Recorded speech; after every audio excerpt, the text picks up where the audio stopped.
ప్రభుత్వ ఉద్యోగుల సమస్యల పరిష్కారానికి ప్రభుత్వంపై ఒత్తిడి. దీనిపై త్వరలోనే కార్యాచరణ ప్రకటన. వివిధ సంఘాల నేతలతో బారాస నేతలు కేటీఆర్, హరీష్ రావు. ప్రభుత్వ ఉద్యోగుల సమస్యల పరిష్కారం కోసం రాష్ట్ర ప్రభుత్వంపై ఒత్తిడి తీసుకురావాలని బారాస నిర్ణయించుకుంది.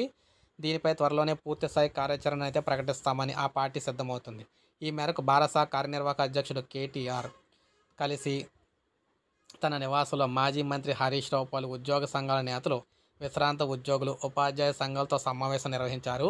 అధికారంలోకి రాకముందు ఉద్యోగులకు ఇచ్చిన హామీలు, డిఏ బకాయిలు, పీఆర్సీ వంటి ప్రధాన డిమాండ్లపై బారాస నేతల దృష్టికి పలు ఉద్యోగ సంఘాలు తీసుకెళ్లాయి.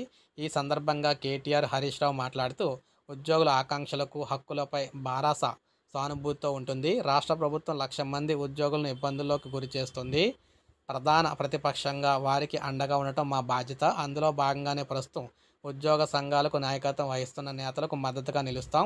ఉద్యోగుల సమస్యల పరిష్కారం కోసం రాష్ట్ర ప్రభుత్వంపై ఒత్తిడి తీసుకురావడానికి సంపూర్ణంగా సహకరిస్తాం. మా పార్టీలో ఉన్న ఉద్యోగ సంఘాలు, మాజీ నేతలు, గతంలో తెలంగాణ రాష్ట్ర సాధన ఉద్యమంలో పాల్గొన్న విశ్రాంత ఉద్యోగ నేతలు కూడా ఈ కృతిలో పాల్గొనాలని చెప్పి సూచించారు. సో ఈ విధంగా ఇదొక మంచి సంకేతం అని చెప్పుకోవచ్చు.